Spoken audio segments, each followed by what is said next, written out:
ശബരിമല സ്വർണ്ണക്കവർച്ച കേസിൽ മുരാരി ബാബുവിന്റെ സ്വത്തുക്കളിലേക്കും അന്വേഷണം. അക്കൗണ്ടുള്ള ബാങ്കുകളിൽ ഉൾപ്പെടെ SIT പരിശോധന നടക്കുകയാണ്. 2019 മുതലുള്ള സ്വത്ത് വിവരങ്ങൾ അന്വേഷിക്കും. അന്വേഷണ സംഘത്തിൽ സൈബർ വിദഗ്ധരും ഉണ്ട്.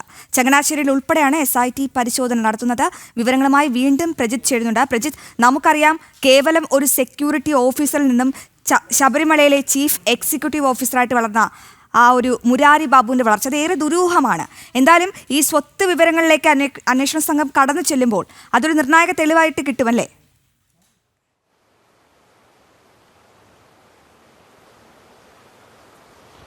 മുരാരി ബാബുവിന്റെ വളർച്ചയിൽ ദുരൂഹത ഉണ്ടെന്ന് നമുക്ക് സത്യം പറഞ്ഞാൽ കേരളത്തിന്റെ ഒരു സാഹചര്യം വെച്ചിട്ട് പറയാൻ കഴിയില്ല ശ്രുതി. കാരണം കേരളത്തിൽ CPM-ഉമായി ബന്ധപ്പെട്ട് നിൽക്കുന്ന ആളുകൾക്കൊക്കെ അങ്ങനെ എത്ര പെട്ടെന്നുള്ള ഏത് സർക്കാർ സ്ഥാപനത്തിലായാലും വളരെ പെട്ടെന്നുള്ള വളർച്ചയും അവർക്ക് ഉന്നത സ്ഥാനങ്ങളിലേക്കൊക്കെ എത്തിപ്പെടാൻ കഴിയുന്നത് നമ്മൾ കണ്ടിട്ടുള്ളതാണ്. അങ്ങനെ CPM-ന് വേണ്ടി ശബരിമലയിൽ കാര്യങ്ങൾ നിയന്ത്രിച്ചിരുന്ന ഒരു തലത്തിലേക്ക് വളർന്നു കയറിയ CPM-ന്റെ സംഘടനാ നേതാവും CPM-ന്റെ ഈ പറയുന്ന രീതിയിൽ ഒരു ഉദ്യോഗസ്ഥനുമായിരുന്നു മുരാരി ബാബു. അതുകൊണ്ട് തന്നെ മുരാരി ബാബുവിന്റെ വളർച്ചയും അശ്വതി സൂചിപ്പിച്ചതുപോലെ മറ്റ് സാഹചര്യങ്ങളിൽ ദുരൂഹമെന്ന് നമുക്ക് തോന്നാം. പക്ഷേ CPM ആളായതുകൊണ്ട് തന്നെ ദേവസ്വം ബോർഡിലെ പ്രധാനപ്പെട്ട ചുമതലയിലേക്ക് മുരാരി ബാബു എത്തുമെന്നുള്ളത് വളരെ മുന്നേ തന്നെ വലിയ ചർച്ചകളിലും ഉണ്ടായിട്ടുണ്ട്. മുരാരി ബാബുവിനെതിരായ പല ആരോപണങ്ങളിലും എല്ലാം വിഷയം ഉണ്ടായിട്ടുണ്ട്.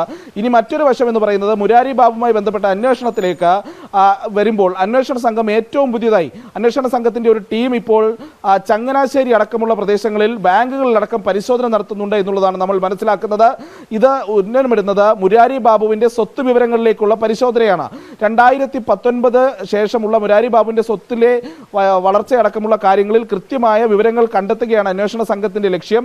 അത് മുരാരി ബാബുവിന് ബാങ്ക് അക്കൗണ്ടുള്ള ബാങ്കിലും അതോടൊപ്പം തന്നെ മറ്റിടങ്ങളിലും ഈ പരിശോധന നടക്കുന്നുണ്ട്. ഇതിൽ ഏറ്റവും ശ്രദ്ധേയമായിട്ടുള്ള കാര്യം സൈബർ വിദഗ്ധരെ അടക്കം ഉൾപ്പെടുത്തിക്കൊണ്ടാണ് ഇപ്പോൾ അന്വേഷണ സംഘം ഈ പരിശോധനയുമായി മുന്നോട്ട് പോകുന്നത് എന്നുള്ളതാണ്. അപ്പോൾ മുരാരി ബാബുവിന്റെ കുടുംബാംഗങ്ങളുടെ സ്വത്ത് വിവരങ്ങളും അന്വേഷണ സംഘം ശേഖരിക്കില്ലേ?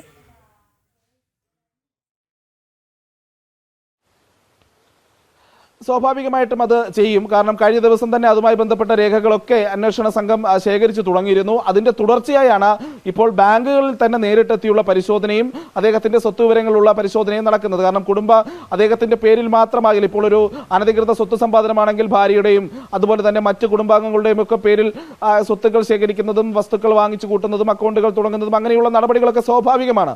അതുകൊണ്ട് തന്നെ അത്തരം പരിശോധനകളിലേക്കും അന്വേഷണ സംഘം ഈ നടപടിക്രമങ്ങളുടെ ഭാഗമായി പോയേ കഴിയുകയുള്ളൂ. അത്തരം പരിശോധനകൾ തന്നെയാണ് ഇപ്പോൾ ചങ്ങനാശ്ശേരി അടക്കമുള്ള ഭാഗങ്ങളിൽ പുരോഗമിക്കുന്നത്. സൈബർ വിദഗ്ധരടക്കം ഈ സംഘത്തിലുണ്ട്. അശ്വതി. ശരി, പ്രജിത്താണ് വിശദ വിവരങ്ങൾ നൽകിയത്.